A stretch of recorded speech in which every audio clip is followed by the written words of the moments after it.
একজন ছাত্র সাইকেলে চেপে স্কুলে যায় 40 মিনিটে। বাড়ি ফেরার সময় 25 মিনিটে তার সাইকেল খারাপ হয়ে গেলে সে হেঁটে বাড়ি ফেরে। সাইকেলের গতিবেগ যদি 12 কিমি/ঘন্টা হয় তাহলে সে কত পথ হেঁটে ফিরেছিল? তাহলে এখানে সাইকেলের গতিবেগ 12 কিমি/ঘন্টা, 40 মিনিট তার লাগে স্কুলে যেতে। তাহলে 40 মিনিটে সেই স্কুলে যেতে কত দূরত্ব যায় সেটা আমরা আগে বার করি।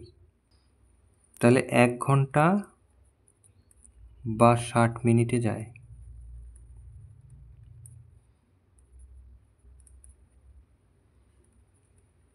বারো কিমি,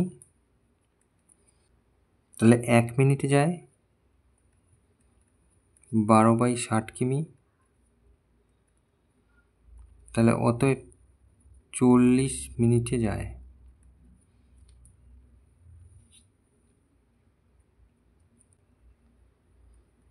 বারো বাই 60 ইন্টু 40, তো কাটাকুটি করি, 6 × 2 = 12, 4 × 2 = 8 কিমি। তাহলে বাড়ি থেকে স্কুলের দূরত্ব হচ্ছে 8 কিমি। তো ফেরার সময় কি করেছিল? 25 মিনিটে সাইকেল খারাপ হয়ে যায়। তাহলে 25 মিনিটে সে কতটা দূরত্ব এসছে দেখি, বাদ বাকি সে হেঁটে এসছে। তাহলে আবার লিখব, 60 মিনিটে যায় 12 কিমি,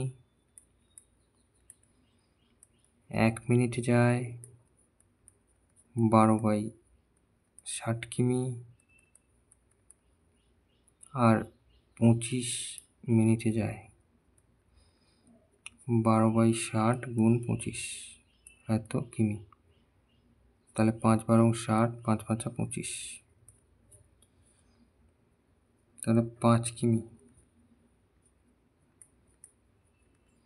তাহলে তার বাড়ি থেকে স্কুলের দূরত্ব ছিল 8 কিমি, আর সে 5 কিমি সাইকেলে এসেছিল আর বাদ বাকি হেঁটে এসেছিল। তাহলে বিয়োগ করলেই পেয়ে যাব। তাহলে 3 কিমি সে হেঁটে এসেছিল।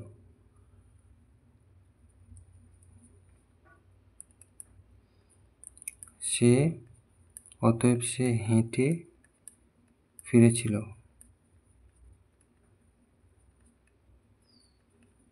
8-5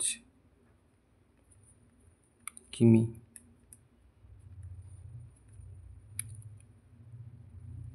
3 কিমি। এটা উত্তর।